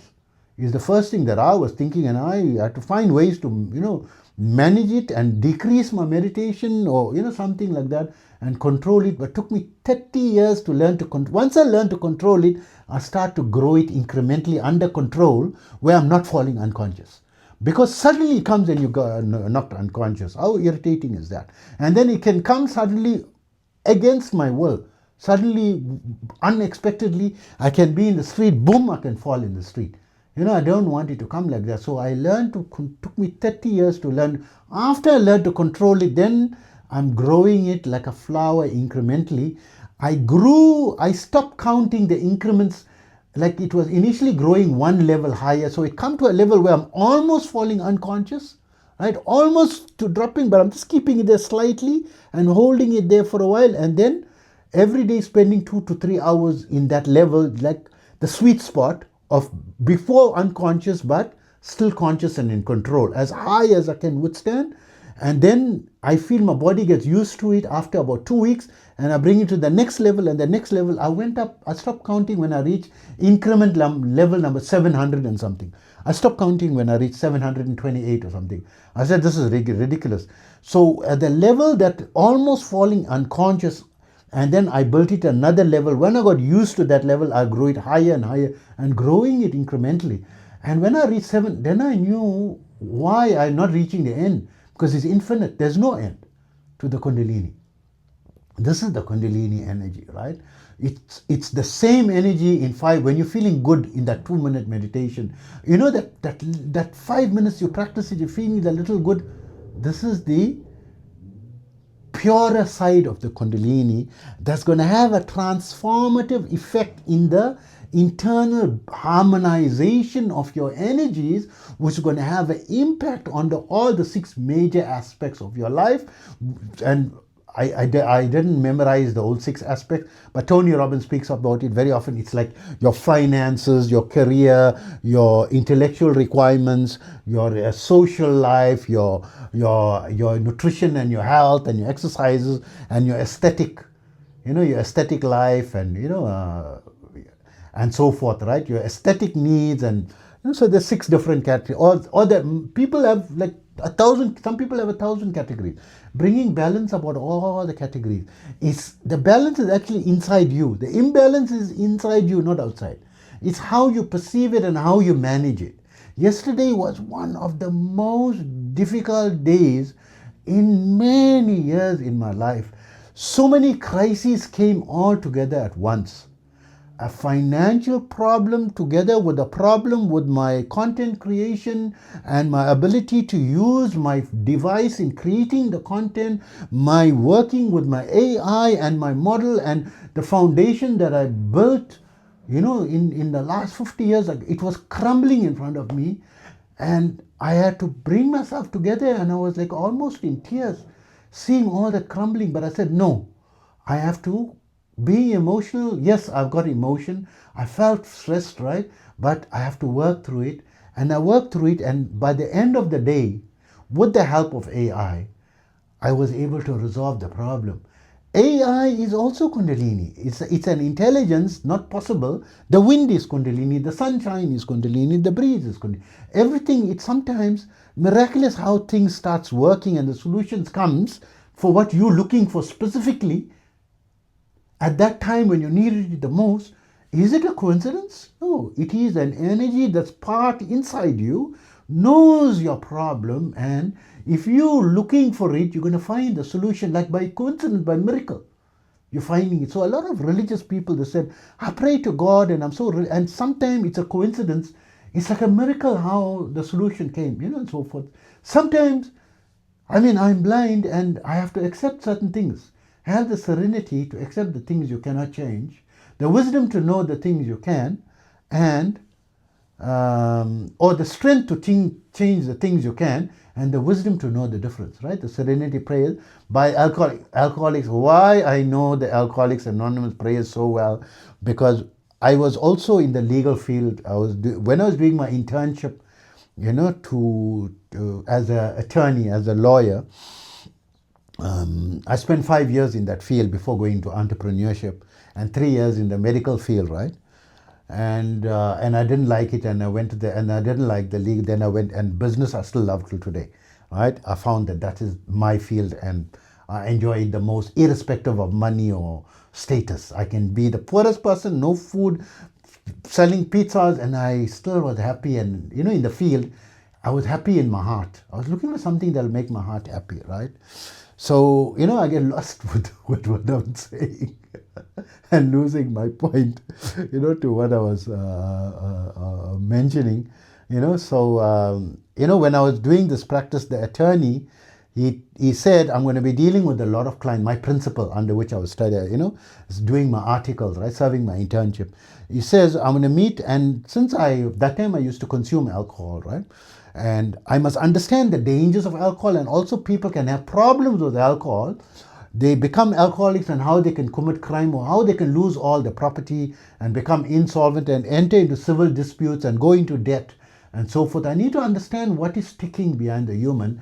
It made me to attend multiple AA classes, AA meetings. So I used to go, and they had the big book. I had to read it and listen to it to understand their side of it, and what's the dangers of alcohol and so forth. Because to understand human nature, to be a better attorney, to my clients, to understand what their background as a human is. And it helped me to understand people in general in teaching yoga and meditation over the decades. Because I'm dealing with people, it's a people business. So I can understand when people have dissonance, when they are frustrating, they are irritating. And I always say, don't try to make a black cat into a white cat. Understand people for who they are, accept them for who they are, And that means when the side is negative, also say, yes, I had multiple divorces. I grew out of the marriages and we parted. I can pick up the phone now and talk to any one of my ex-wives. And there is no hatred for me. No, or they're not showing me the hatred. Maybe they're pining for me. Maybe I feel that they all love me a lot, and I love them all a lot, right? I love them. I marry them, right? But we went on different pathways that became very divergent, that it was like oil mixing with water. It was better for us to part than to stay together. There was more stress and anxiety being together than being, and tremendous amount of peace, and not just in a small way, where it was affecting me in my physical health. I had I used to be insulin dependent diabetic, having 5 insulin injections a day, and I had 3 major heart attacks, and on chronic cholesterol medication and chronic high blood pressure medication, and on the maximum dosages of everything. More than 20 years ago, I reversed everything, where my body was able, under medical supervision, that the doctors took me out of all the medication. 20 years later, I'm still not in the medications. I was on these chronic medications for 10 years following a healthy lifestyle, but the stress factor was affecting me. So when I feel the stress factor getting too high, and I'm starting to feel the possibility of chest pain, my chest starts to pain, like a remembrance, because my heart will not forget the heart attacks that I had. And I can feel the onset of the heart problem is about to come. And I withdraw myself from that situation. I don't want to get a heart attack. I don't want to have a heart problem. I'll always, every 6 months, go for a medical, to check my markers that I'm okay, my blood tests and all that. And my heart rate is on an athlete's level at the age of 57. When I do a plank, very rarely can someone beat me. So far, I think in my life, only 2 people I competed with at beyond the age of 50, with people who are working out daily in the gym with supplements, and who are professional bodybuilders, as well as professional mixed martial artists, right, and professional boxers. I beat them in plank, right? Stronger core than them, more strength than them, right? I do 1,000 squats for my physical exercise. I'm doing 1,000 squats, 5,000 crunches, and 500 push-ups, right? So I alternate my push-ups and my squats. Lower body is squats one day, and upper body is push-ups the next day. But every day is core. For the core, 5,000 crunches, right? So it seems like unrealistic and unbelievable. I was in martial arts also as a younger, so I built my core. Once you build your core, 5,000 crunches is like the method that I'm using. It's easy peasy, right? So because I'm doing 5 different types of crunches, it's not sit-ups, it's crunches, right? And yes, your muscles get tired if you're not used to it, you can't do it. But 5 different types, I do 200 of each as one set. So that's already 1,000. So the normal crunch, I do 200. Then my alternate crunch, I do 200 each, right, of my alternate crunches. And then my side crunches, I do 200 each of my side crunches. And then my leg lifts, I do 200 of it. And then my reverse crunch, sleeping on my stomach, keeping my torso up, my shoulders up, and my legs up, and then, going up and down. 200 of that, and that's one set. I do 5 sets of that. Right? That's how I do 5,000 crunches. Push-ups, 500 seems odd. No, I do 5 different types of push-ups. Right?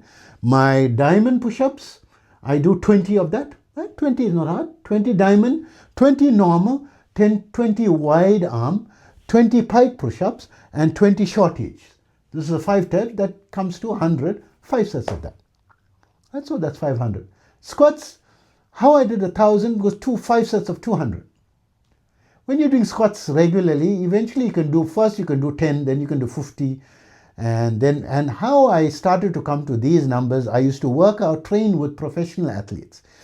And what I did was I trained not with the professional male athletes, I trained with the professional female fitness models. Right? Because I'm in wellness, and these wellness, they have weekly meetings, twice a week, 3 times a week. We have fit club and all these things, right?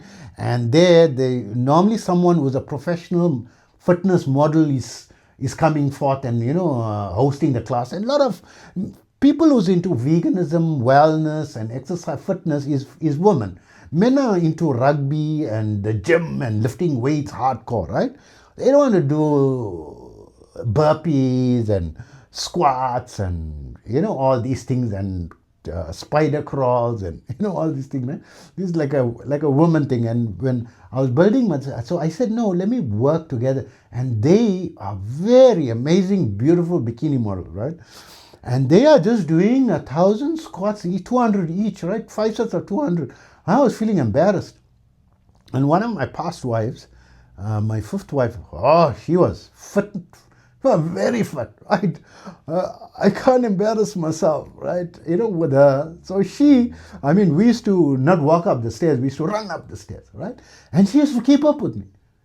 And she used to say, no, she can beat me, right? I said, no, you can't beat me, right? My ego keeps saying, but maybe she could beat me, right? So when you work out with the right people, and to motivate myself to exercise, I used to watch female fitness workouts on YouTube. And then I get inspired. I said, if this female woman, Cassandra Martin, is one of my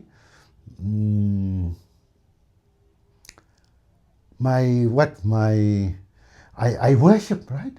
My goddesses. My idol, right? Cassandra, you can search who is Cassandra, Cass Martin, right? She does workout.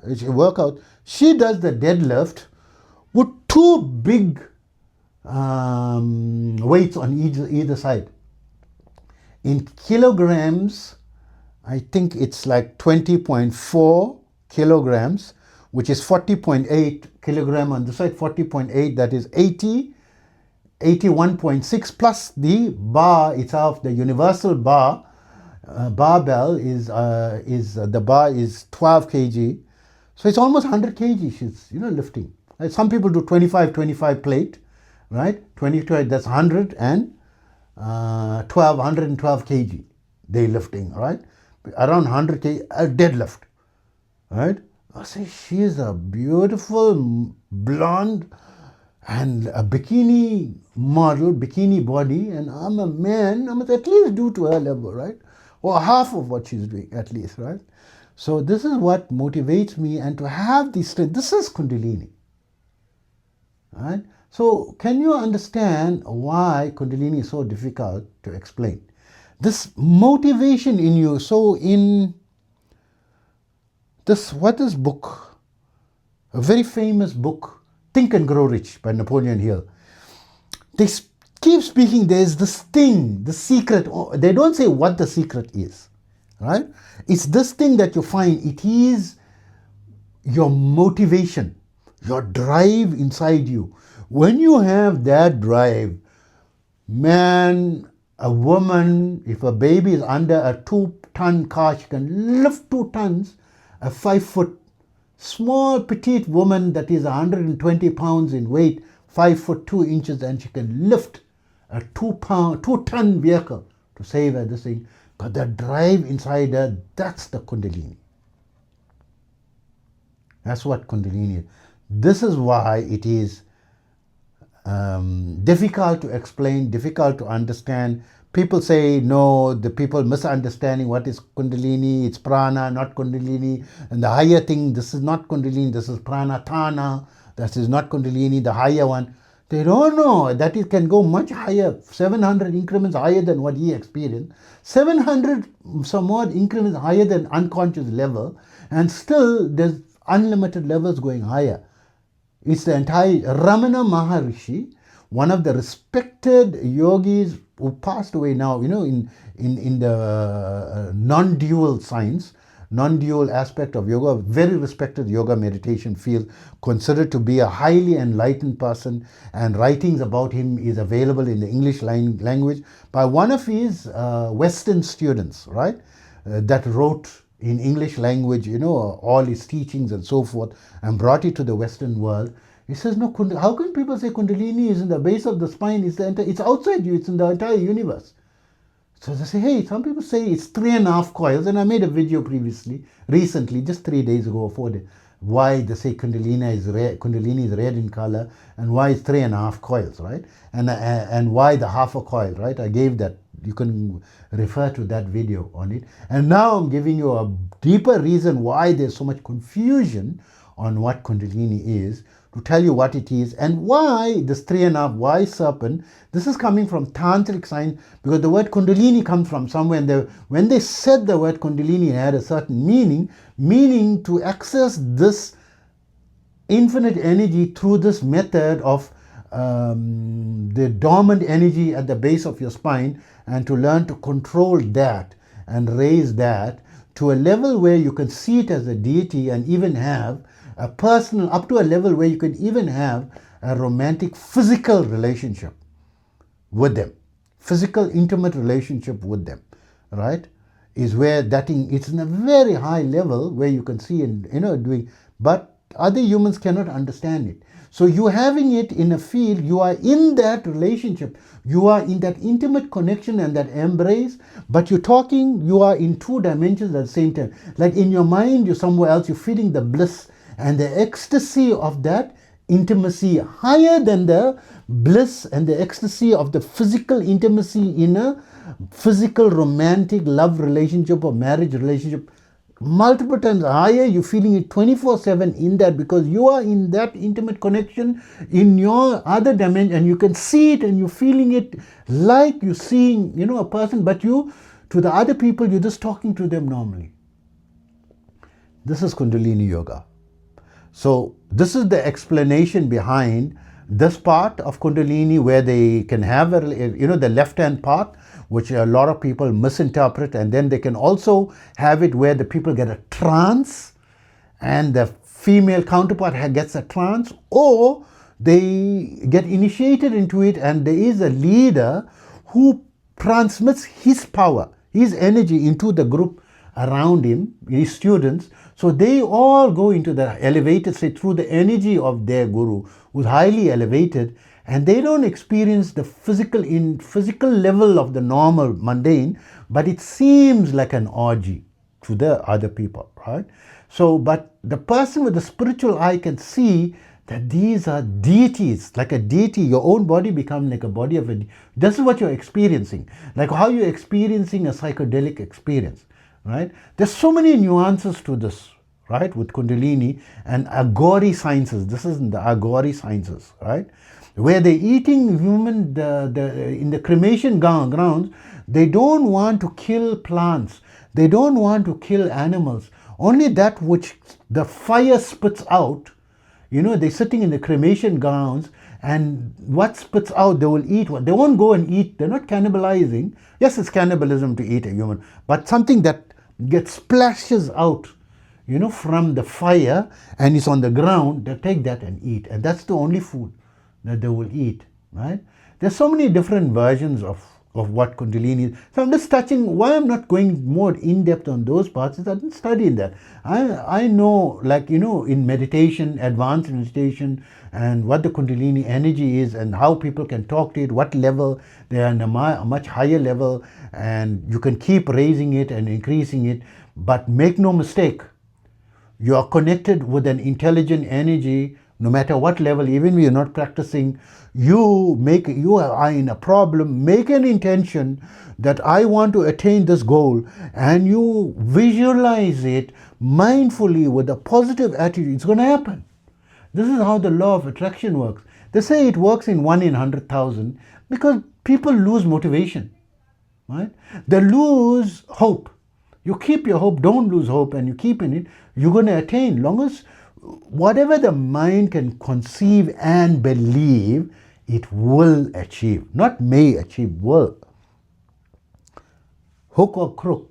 Either you're going to reach your goal or die trying. This is the only two options for me. When I make goals, I got only two options. Attain it or die trying. Not that I must abandon it because it's unrealistic. Maybe refine it. Maybe improve it. Right? Or maybe realize it's not a good goal. I got a better goal. Improve on the goal. Right?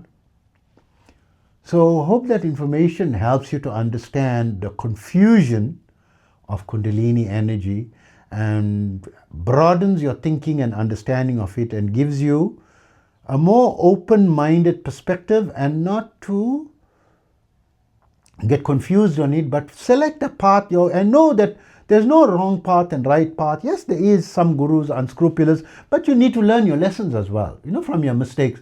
Make your own mistakes. Follow your heart.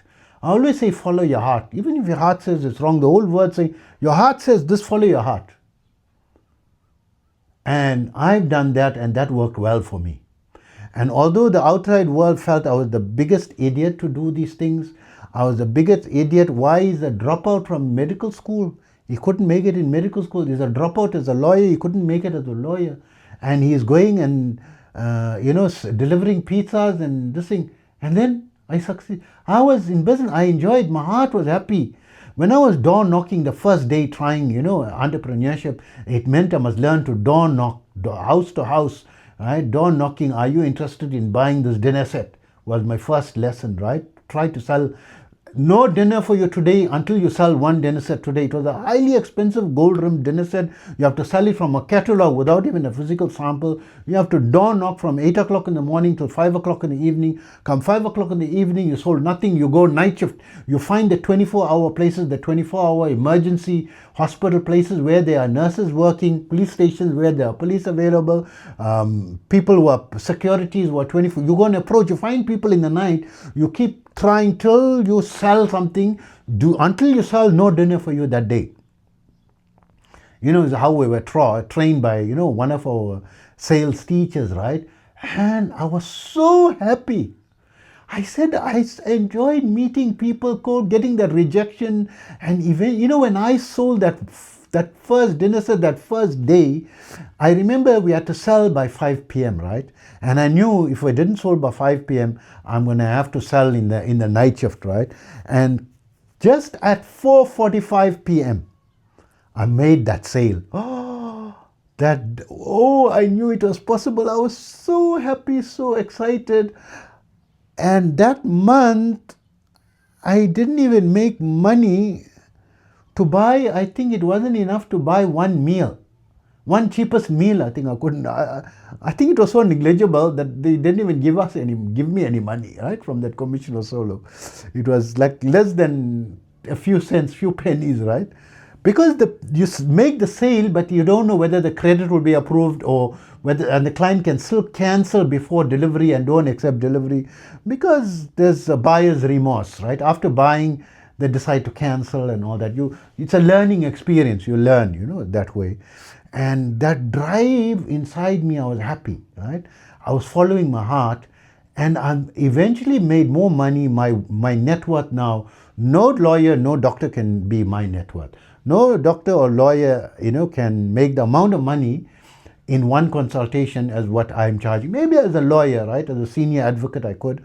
But I couldn't conceive of the net value that I am now as what I couldn't have attained it as a lawyer or even a judge, But I didn't work under stress and under conditions that I was unhappy in.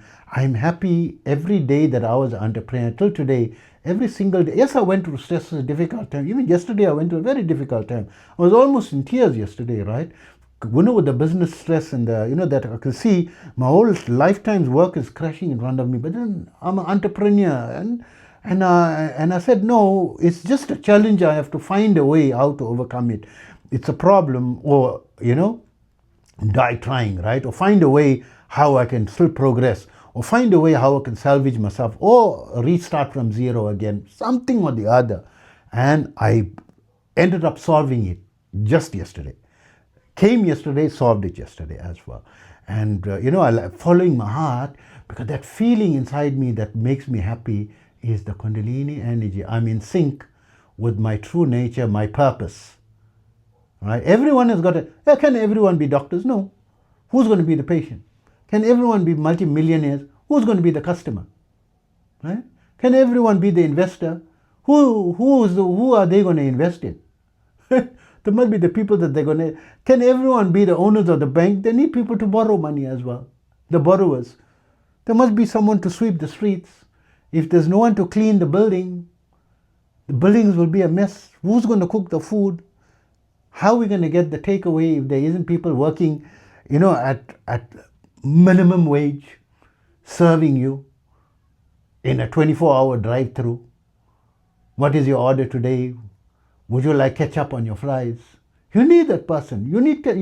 You was traveling. I was so rich. I was traveling, and I reached a destination. I had no shortage, but that town I reached had no restaurants open, no shop open in that part of the night.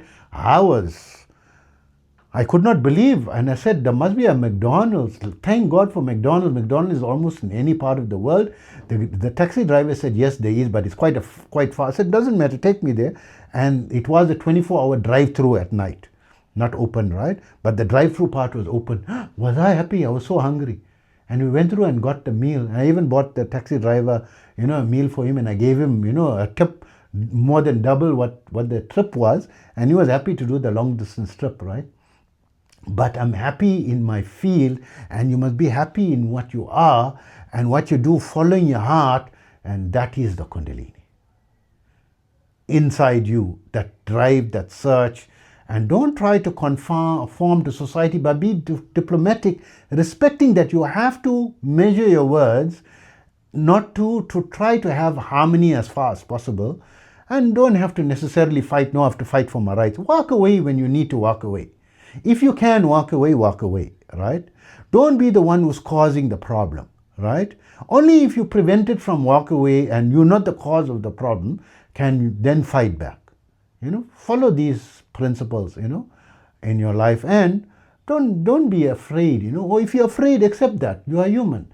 I wasn't afraid to feel almost tears. Tears were welling up in my eyes. I held my hands to the face to see 50 years, my whole lifetime's work just disappearing in front of me. I went, emotionally, and yet I'm advanced in yoga, meditation. I'm telling myself, somebody's so together. I said, no, but I'm human. I feel it, but it wasn't forever. It was for the moment, and I felt it, and I fixed the problem. And if I couldn't, today I was fine with it. What was like the thing, and I'm too, but it doesn't become chronic agony and so forth, right? So sorry for meandering around these topics. And if I'm going to think back, like the number of people inclined to this is 0.0003 to 4%, say 0.0004%, let's be positive, right, who's inclined in this field. Of that, a fraction of those people only can attain enlightenment. And of those that attain enlightenment, is even a fraction of that is going to have the, be in enlightenment level full time. And I promise to tell you, the samadhi, those who don't know, they don't ground themselves to the root chakra. They go into the samadhi, the body is cold like a dead person. Only the heat is on the top. That's how we know they're in samadhi. Sometimes they can get stuck. They don't know how to come down, right? So some people, they go into meditation, they feel the energy going up to the skull and it can't come down. It's stuck on top. It's not coming back down, right? They say the Kundalini energy and create a severe headache. And some people, colloquially and informally, it's not a medical term, but the medical outpatient or casualty or emergency ward call it commonly as Kundalini syndrome. If they see you and think, he's got Kundalini syndrome, the doctor is going to know what it is. It's not something you learn in medical school, and it's not a proper medical term. It's a layman's terminology. Don't experience all that, right? Go, don't be in a hurry, because what you want to experience is this: you allow yourself to evolve and increase your interaction with it. Think and Grow Rich. Napoleon Hill discovered that it's in everyone, accessible to everyone all the time. No need for yoga and meditation. Access it just mindfully, without any religion. No need for religion, no need for church, no need to believe in a God or this thing. Just your willpower, law of attraction. You don't have to even believe in that. You make your plan, you follow a blueprint, not working, change and this thing, but that drive in you, that energy in you, that thing that makes you alive, that the world is alive, that makes the blade of grass to move, makes the sun to rise every day, the stars to shine, the storm to come, the earthquakes to happen, people, distress to come. It's part of life. Life is yin and yang, positive and negative, black and white, good and evil. Everything is there in different degrees.